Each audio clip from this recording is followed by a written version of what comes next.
Parasympathetic innervation of the heart is primarily controlled by what nerve? A. The cardiac nerve. B. None of these is correct. C. The vagus nerve, CN10. D.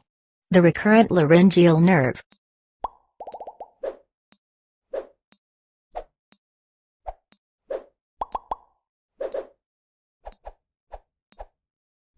The answer is C. The vagus nerve, CN10. The vagus nerve provides the main parasympathetic innervation of the heart. The recurrent laryngeal nerve, a branch of the vagus nerve, innervates the majority of the intrinsic muscles of the larynx. The cardiac nerve is part of the sympathetic innervation of the heart. What coronary artery supplies left atrium and left ventricle? A. The left coronary artery. B. The septal branches. C. The left circumflex artery. D. The posterior descending artery.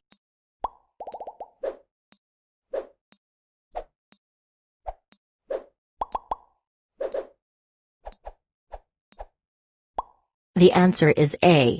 The left coronary artery.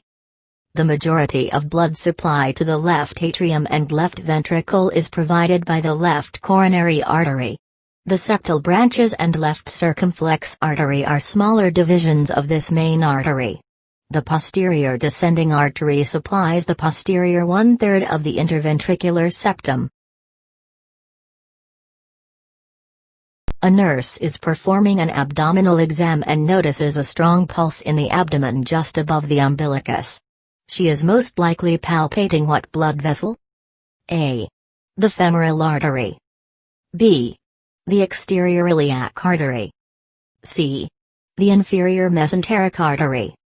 D. The abdominal aorta.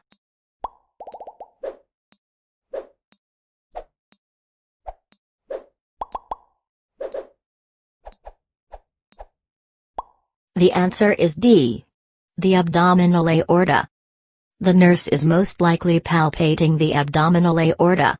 This vessel is large, generally 2.5 to 4 centimeters in diameter, and a strong pulse can often be felt on palpation.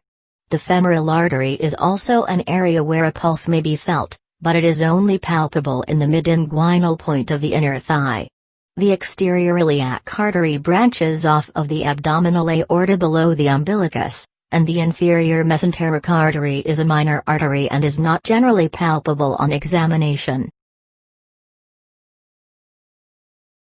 What is the formula for finding cardiac output, CO?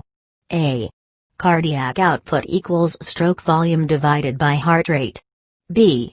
Cardiac output equals stroke volume multiplied by heart rate. C. Cardiac output equals ejection fraction multiplied by heart rate. D. Cardiac output equals ejection fraction divided by heart rate.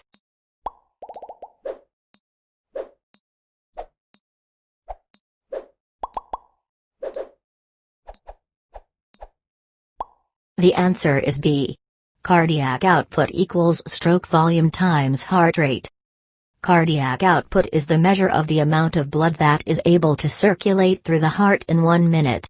It is found by multiplying the stroke volume times the heart rate, in beats per minute. The ejection fraction, another important measure of cardiac function, is not considered when calculating cardiac output.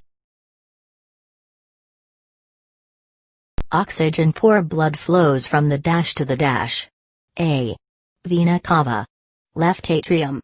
B. Pulmonary arteries. Right atrium. C. Vena cava. Right atrium. D. Pulmonary veins. Left atrium. The answer is C. Vena cava. Right atrium. Deoxygenated blood from the body flows through the superior and inferior vena cava into the right atrium of the heart. From there it enters the right ventricle, then is ejected into the lungs via the pulmonary arteries. The blood is oxygenated in the lungs, then flows through the pulmonary veins into the left atrium, then into the left ventricle to be pumped back out into the body. How does parasympathetic innervation affect the heart? A. Increases heart rate and decreases cardiac output. B. Slows heart rate and increases cardiac output. C. Slows heart rate and decreases cardiac output. D. Increases heart rate and increases cardiac output.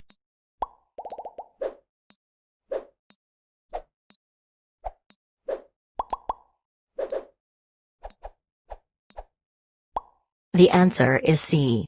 Slows heart rate and decreases cardiac output. Sympathetic innervation will decrease the heart rate, which will automatically decrease the cardiac output equals stroke volume multiplied by heart rate. Which of the following causes the S1 heart sound, lub? A. The opening of the aortic and pulmonary valves. B. The closing of the tricuspid and mitral, atrioventricular, valves. C. The closing of the aortic and pulmonary valves.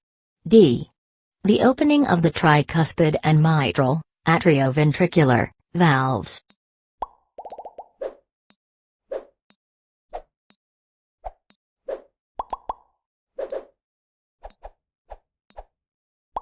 The answer is B.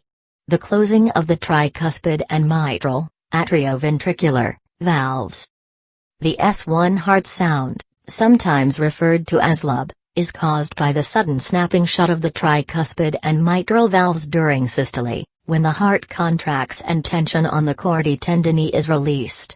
No sound is produced on the opening of these or any other valves in the heart. The contraction rate is set in what area of the heart? A. The bundle of His. B. The atrioventricular node. C.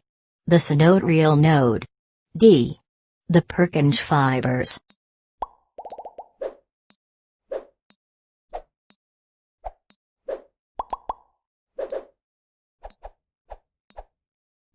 The answer is C. The sinoatrial node. The contraction rate for the heart is set by the cells of the sinoatrial node, also known as the pacemaker cells of the heart. These cells have membranes that are especially permeable to ions, and are able to depolarize on their own at a rate of 70 to 100 beats per minute. All the other areas listed do have their own spontaneous contractility, but their rates are slower than that of the sinoatrial node. Thus, the sinoatrial node is the pacemaker in a healthy heart. Which of the following is the proper unit of measurement for blood pressure? A. Millimeter of mercury. B. Gram per deciliter. C.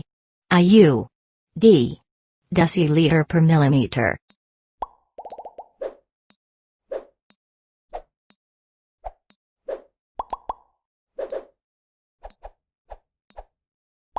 The answer is A.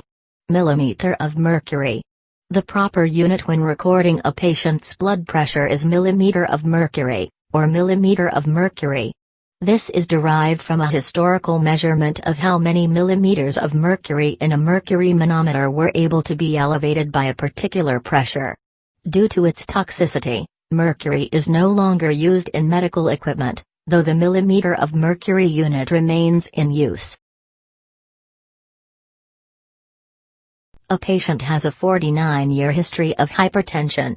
Which part of the heart would be most enlarged on echocardiogram? A. Right atrium. B. Left atrium. C. Left ventricle. D. Right ventricle. E. Pulmonary artery.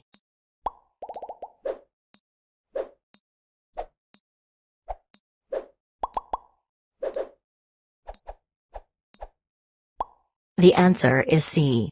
Left ventricle. The left ventricle is the most commonly enlarged heart structure seen in chronic hypertension. The left ventricle must overcome the afterload of the arterial system by becoming hypertrophied. As a result, the heart gets remodeled to overcome the systemic high blood pressures. The left ventricle directly pumps blood from the heart to the systemic circuit.